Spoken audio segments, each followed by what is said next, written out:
Friends, இன்றைக்கி பசங்க வந்ததுக்கப்புறம் ஈவினிங் என்னென்ன வேலையெல்லாம் பண்ணேன் அப்படின்றது தான் நான் உங்கள் கூட ஷேர் பண்ண போகிறேன். பசங்க ஸ்கூலுக்கு போயிட்டு வந்ததுக்கப்புறம் அவங்களுக்கு ஏதாவது ஸ்நாக்ஸ் செய்யணும் அப்படின்றது மட்டும்தாங்க என்னோடய மைண்டில் எப்போயுமே இருக்கும். எனக்கு மட்டும் இல்லை, உங்களில் பல பேர்த்துக்கு இந்த மாதிரி தான் இருக்கும். அதிகமாக கடையில் வாங்குகிற ஸ்நாக்ஸை வந்து ஈவினிங் டைம் கொடுத்தோம் அப்படின்னா மறுநாள் அவங்களுக்கு ஏதாவது வவுத்து பிரச்சனை வர ஆரம்பிச்சிரும். அதனால நான் மேக்ஸிமம் வீட்டில் ஏதாவது வச்சு செஞ்சு கொடுத்துருவேங்க. நான் வந்து 2 நாளைக்கு முன்னாடி ஆப்பத்துக்கு மாவு அரைச்சி ஆப்பை ஃபுல்லாக சுட்டு சாப்பிட்டாச்சு. மிச்சம் வந்து ஒரு 4 கரண்டி மாவு இருக்குங்க. அதை வந்து நான் என்ன பண்ணேன்னா அதோட கொஞ்சம் இட்லி மாவும் சேர்த்து கொஞ்சம் நேரம் ஃப்ரிட்ஜிலேருந்து வெளியில் எடுத்து வச்சுட்டேன். அதுக்கு வந்து தனியாக சர்க்கரை பாகும் ரெடி பண்ணிட்டேங்க. பாகு ஊற்றி நான் இன்றைக்கி செய்யலை. பாகு வந்து தனியாக காய்ச்சி கொடுத்தோம் அப்படின்னா இன்னுமே கொஞ்சம் டேஸ்ட்டாக இருக்கும். நம்ம ஆப்ப மாவில் வந்து ஏற்கனவே நல்ல வெந்தயம், தேங்காய் இதெல்லாம் போட்டு அரைச்சனால இது வந்து மாவு சூப்பராக இருக்கும். பணியாரத்துக்கு நல்ல ஸ்பாஞ்ச் மாதிரியும் இருக்கும். நான் வந்து பணியாரம் சுடுற அந்த டயத்தில் பாப்பா வந்து அம்மா நான் இன்னும் கொஞ்சம் நேரம் தைக்கிறேன் அப்படின்னு சொல்லிட்டு மிஷினில் உட்காந்து தைக்க ஆரம்பிச்சிட்டா. நான் கொஞ்சம் நேரம் தாங்க தைக்கிறதுலேருந்து எந்திரிச்சிருக்கேன். தீபாவளி டைம் அப்படின்றதுனால தீபாவளி ஆரம்பிக்கிறதுக்கு முன்னாடியே ஒரு சிலர் வந்து ப்ளவுஸ்லாம் கொடுக்க ஆரம்பிச்சிட்டாங்க. நானும் வந்து அதை வந்து சரி இப்போயே வாங்கி வச்சு ஒரே இதாக மொத்தமாக தைக்காமல் அப்பப்போ தைச்சி கொடுத்துடலாம் அப்படின்னு சொல்லிட்டு கட் பண்ணி தைச்சி கொடுத்துட்டு தாங்க இருக்கேன். எனக்கு ரொம்ப பிடிச்ச விஷயம் அப்படின்னா இந்த பணியாரம் சுடுறது தாங்க. பணியாரம் சுடும்போது ரொம்ப ஆசையாக இன்ட்ரெஸ்ட்டாக சுடுவேன். நம்ம சமைக்கும்போது நம்ம நல்லா சந்தோஷமான மைண்டில் நல்லா சமைச்சு கொடுத்தோம் அப்படின்னா பசங்களும் நல்லா சாப்பிடுவாங்க. நமக்கும் கொஞ்சம் திருப்தியாக இருக்கும். லைஃப்பில் ஆண்களை விட பெண்கள் ஒருபடி எக்ஸ்ட்ரா செய்கிற ஒரே வேலை சமையல் மட்டும்தாங்க. இப்போ ஆண்களுமே நல்லா சூப்பராக சமைக்க ஆரம்பிச்சிட்டாங்க. இருந்தாலும் நம்ம இதை விட்டு கொடுத்துடக்கூடாது அப்படின்றதுக்காக பார்த்து செஞ்சிட்ருக்கோம். என்னதான் இருந்தாலும் நம்மளோட கை ருசி அவங்களுக்கு வராது அப்படின்றது வந்து ரொம்ப பெரிய விஷயந்தாங்க. என்னோடய கணவர் வந்து எங்களுக்கு ஏதாவது செஞ்சு கொடுக்கும்போது அப்போதைக்கு சூப்பராக இருக்குது அப்படி இப்படின்னு சொல்லிட்டு நல்லா பாராட்டிடுவோம். மறுநாள் இதை பற்றி பேசும்போது இல்லையே அந்த மாதிரி எதுவுமே இல்லை, நல்லா இல்லை அப்படின்னு தான் சொல்லுவோம். இது வந்து எல்லா பெண்களுக்குமே இருக்கிற குணம்தாங்க. ஒவ்வொரு விஷயமுமே ஒவ்வொரு ஞாபகம் தாங்க. நான் வந்து இந்த பணியாரம் சுடும்போது எனக்கு வந்து நான் சின்ன பிள்ளையாக இருக்கிறப்போ வந்து பக்கத்தில் வந்து ஒரு பணியார கடை இருந்துச்சு. ஒரு பணியாரம் வந்து ₹1. அப்போல்லாம் நான் வந்து அதை கண்டிப்பாக ஒரு 5 பணியாரமாவது வாங்கி சாப்பிட்ருவேன். அது வந்து கல் சட்டியில் சுடுவாங்க. நல்ல டேஸ்ட்டாகவும் மணமாகவும் இருக்கும். நல்லெண்ணெய் ஊற்றி சுட்டு தருவாங்கங்க. ஆனால் என்னதான் இருந்தாலும் கடை அப்படின்றப்போ வந்து கொஞ்சமாக அதில் வந்து மஞ்சத்தூள்லாம் போட்டு பார்க்கவே கலர்ஃபுல்லாக இருக்கும். அதே மாதிரி அதிகமாக சோடாப்பு வாடையும் தெரியும். எனக்கு கல்யாணம் முடிஞ்சு வர்ற வரைக்குமே அந்த பணியாரத்தில் எப்படி மஞ்சளாக இருந்துச்சு அப்படின்னு ரொம்ப டவுட்டாக இருந்துச்சு. அம்மாட்ட கேட்டேன். அது வந்து மண்டை வெல்லத்தோட கலர் அப்படின்னு சொல்லுவாங்க. ஆனால் அது கிடையாதுங்க. அதில் வந்து மஞ்சத்தூள் போட்டிருக்காங்க. இதை நான் அவங்கக்கிட்டே கேட்டு தெரிஞ்சுக்கிட்டேன். நான் இதுக்கு முன்னாடி ஒரு பணியார சட்டி வச்சுருந்தேங்க. அது வந்து ரொம்பவே சின்ன சைஸு. அதை வந்து அம்மாட்ட கொடுத்துட்டு அம்மாக்கிட்ட வீம்பு பண்ணி எனக்கு பெரிய சட்டி வேணும் அப்படின்னு சொல்லி கேட்டு எனக்கு பெரிய சட்டியாக வாங்கி கொடுத்தாங்க. இது ஆப்பச்சட்டி, தோசை சட்டி 3மே நான் வந்து புதுசாக வாங்கினேன். இது வாங்கி இப்போ 1 வருஷம் ஆகுதுங்க. இந்த சட்டி கொஞ்சம் நல்லா காசு கூட போட்டு வாங்கினோம் அப்படின்றனால இதோட டேஸ்ட்டுமே கிட்டத்தட்ட வந்து கல் சட்டியில் சுடுற மாதிரி தான் இருக்குது. பக்கத்துலேயே பாகும் வந்து ரெடி ஆயிடுச்சு.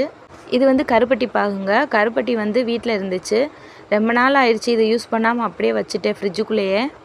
இவ்வளோதாங்க இருந்துச்சு. லாஸ்ட்டாக இதை வச்சு அட்ஜஸ்ட் பண்ணி சாப்பிட்டுக்கலாம் அப்படின்னு சொல்லிட்டு கொஞ்சமாக கரைச்சி வச்சாச்சு. இன்னும் வந்து பாகில் தண்ணி ஊற்றலாம். ஆனால் நான் வந்து கொஞ்சம் திக்காக இருந்துச்சு அப்படின்னா தொட்டு சாப்பிடும்போது டேஸ்ட்டாக இருக்கும். இதோட கொஞ்சமாக ஏலக்காய் தட்டி போடணும். ஏலக்காய் இப்போதைக்கு இல்லை, இருக்கிறத வச்சு அட்ஜஸ்ட் பண்ணி பாகு காய்ச்சிட்ருக்கேன். பாகு நல்லா காய்ச்சிட்டு அப்படியே வச்சுட்டோம் அப்படின்னா நம்ம பாகு வந்து நல்லா வந்து கட்டியாக ஆரம்பிச்சிரும்.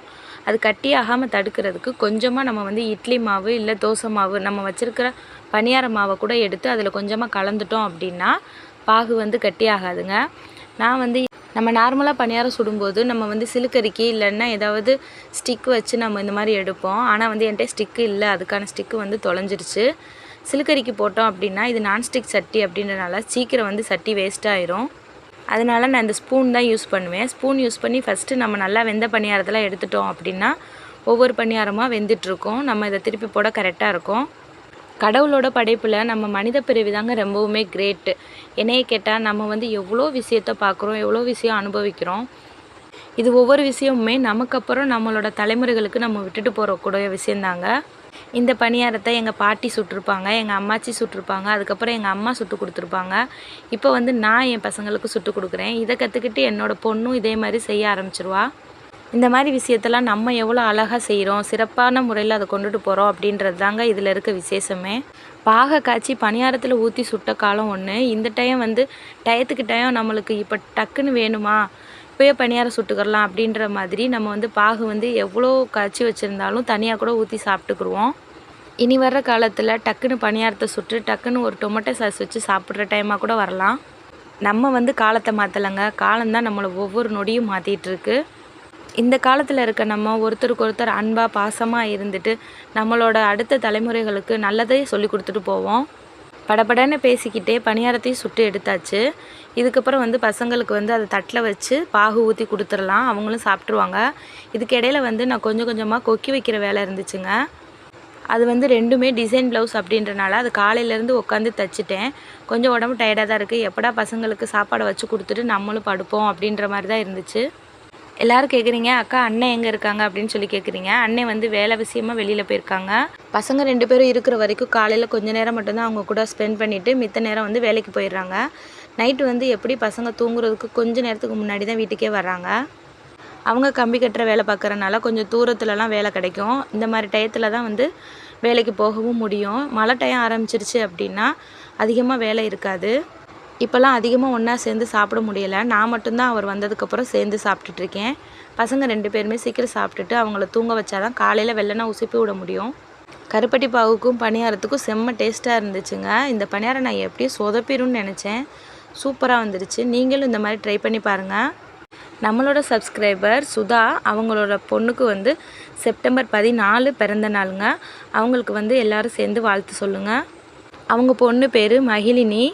அவங்களுக்கு வந்து எப்போவும் மாதிரி இந்த மாதிரி சந்தோஷமாக இருக்கணும் அப்படின்னு சொல்லிட்டு வாழ்த்து சொல்கிறோம். நான் வந்து இப்போ தாங்க ஒவ்வொருத்தருக்கா வாழ்த்து சொல்லிகிட்ருக்கேன். உங்கள் யாருக்கெல்லாம் பிறந்த நாள் அல்லது கல்யாண நாள் அப்படின்னா என்னோடய வீடியோவுக்கு கீழே ஒரு கமெண்ட் பண்ணிடுங்க. நான் வந்து உங்களோட பேரை மென்ஷன் பண்ணி உங்களுக்கு வந்து விஷ் பண்ணுறோம்.